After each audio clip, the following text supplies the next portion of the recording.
O que um soldado sob risco real e você, ansioso antes de uma reunião, têm em comum? O mesmo sistema fisiológico. A diferença é que um foi treinado para manter o foco sob alta pressão e o outro ainda não. Então fica comigo nesse vídeo que eu vou te ensinar como mudar essa realidade.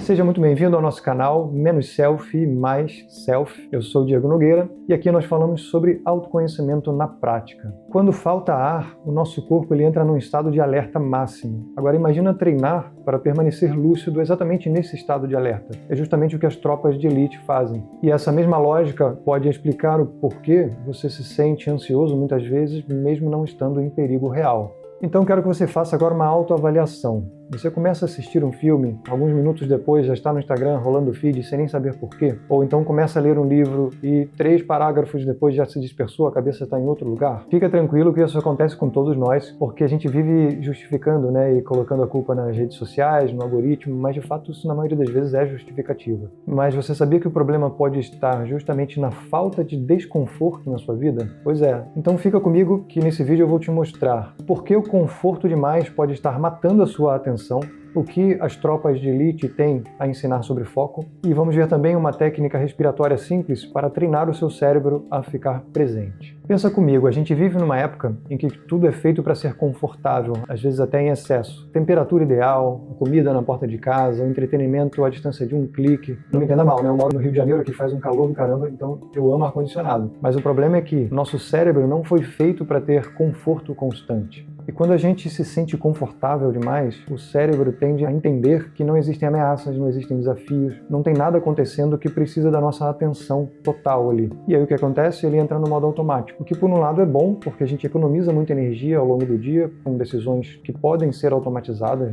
mas por outro a gente corre o risco de entrar num ciclo vicioso de conforto e automação. Vamos imaginar uma situação hipotética aqui. Imagina que a sua casa é daquelas super tecnológicas em que você acende a luz por comando de voz, liga o ar-condicionado também, a geladeira identifica quando um alimento está acabando e já faz o pedido no supermercado que entrega na sua porta. Você trabalha em home office e o seu circuito ali de caminhada é do escritório para o quarto, para a cozinha, para o banheiro e fica nisso. Olha o perigo disso, Você entra num ciclo de conforto e automação, não cuida da saúde, provavelmente isso não vai terminar muito bem, não vai fazer bem para o seu corpo, para a sua qualidade de vida. Tá, agora vamos imaginar um exemplo um pouco menos drástico, Imagina que você está numa estrada aqui no Brasil, que é um país continental, aquelas que atravessam estados assim, que é toda reta, não tem curvas, é aquela monotonia constante, você está dirigindo ali por horas e horas e horas. A chance de você simplesmente apagar ou perder a noção dos sentidos é muito grande. Inclusive acontecem muitos acidentes por causa disso. Agora,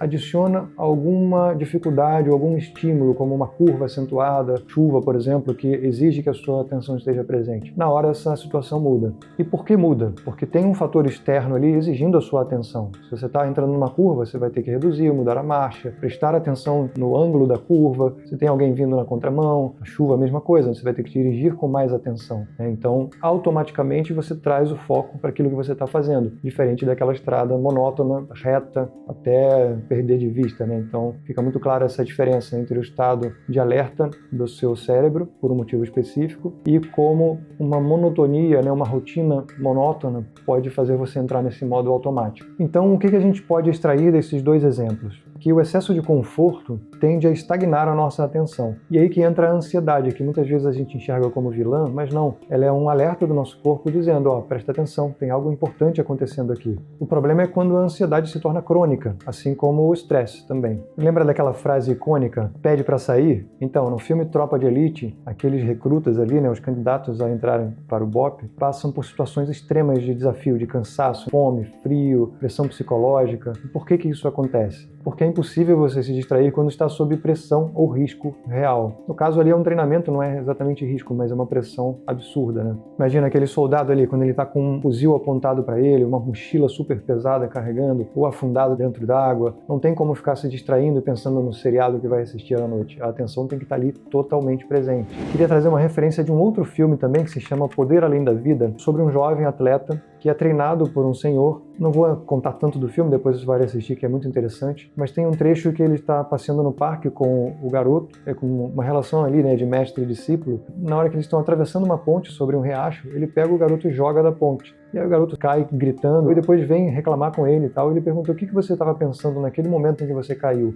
E ele falou: não estava pensando em nada, não dá tempo de pensar em nada, porque é uma situação extrema. E é exatamente essa reflexão que eu queria trazer. Quando tem algo muito extremo acontecendo com a gente, a atenção vem para o momento presente automaticamente, não tem como escapar disso. Agora, a boa notícia é que você não precisa entrar para o BOP, não precisa ser jogado de uma ponte para vivenciar esse estado de atenção plena, né, de estar com mais foco, porque você pode criar desconfortos controlados na sua rotina. E como a gente faz isso? Simplesmente pela respiração. Tem outras formas também, mas o primeiro passo é com a respiração. E por que funciona? Porque quando você prende a respiração, seja com os pulmões cheios ou vazios, você está criando uma situação ali de desconforto controlado. E aí o que acontece? O seu corpo entra num estado de alerta. Opa, cadê o oxigênio? Né? Você tem um sinal interno ali te avisando que algo está acontecendo. É como aquela situação de cair da ponte do filme que eu acabei de citar. Você não consegue levar a consciência para outro lugar, você tem que estar presente. Então, vamos experimentar isso agora na prática com uma técnica respiratória simples. Eu vou explicar primeiro como ela funciona, para você entender a mecânica, e aí depois, quando eu estiver dando algumas outras informações, aí você vivencia com mais profundidade. Então, a respiração vai ser sempre nasal e lembra de treinar respiratório sempre sentado. Então vai ser assim a técnica. Você vai inspirar contando 3 segundos, vai reter o ar nos pulmões contando 6 segundos, o dobro da inspiração, exala em 3 e retém os pulmões vazios também em 3 segundos. Aí você pode treinar entre 5 a 10 ciclos desse respiratório. Como dica extra, procura usar um metrônomo para marcar o ritmo, uma ferramenta que músicos usam para marcar o tempo da música justamente para você ter algum fator externo contando, porque quando a gente está contando internamente, a gente tende ou a acelerar ou contar mais devagar, de acordo com o nosso estado interno ali nas emoções. Então, se você tem um contador preciso ali do tempo, funciona melhor e até um pouco mais desafiador o exercício. E observa que durante as retenções você vai sentir um leve desconforto, uma sensação de urgência, né, justamente por estar ou sem respirar ou então com os pulmões vazios, justamente nesse momento que você está treinando ficar presente. E aí você vai tentar não entrar em pânico, porque você está fazendo um exercício num ambiente seguro, a hora que você quiser você respira, mas ao mesmo tempo você está treinando o seu cérebro a manter o foco em situações de mais pressão, de mais desconforto. Agora lembra que isso aqui não é mágica, não é milagre, então não adianta só treinar agora e achar que já está resolvido, tem que de preferência treinar um pouquinho todo dia.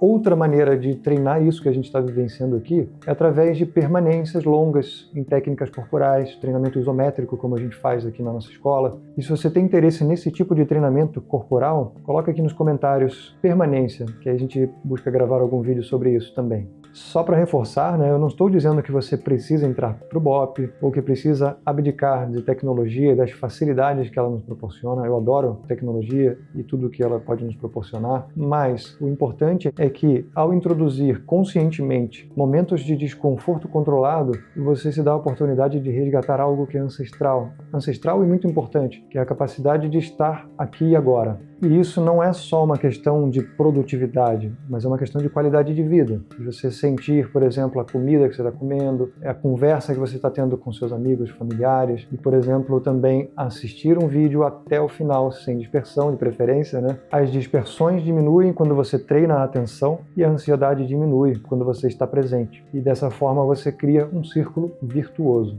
Então, o desafio de hoje é: repete esse exercício que você aprendeu aqui agora nesse vídeo. Pode ser agora, pode ser antes de dormir. Se observa como você se sentiu depois de executar o exercício sem estar aqui assistindo o vídeo, né? Faz você com você mesmo. E coloca aqui nos comentários se você tem dificuldade de manter o foco nas suas atividades do dia a dia. Se esse vídeo fez sentido para você, deixa um gostei. E para acompanhar mais conteúdo sobre autoconhecimento na prática, se inscreve no canal, ativa as notificações, isso fortalece o nosso trabalho e ajuda a levar esse conteúdo para mais pessoas. Muito obrigado por você ter ficado até aqui comigo e até um próximo vídeo.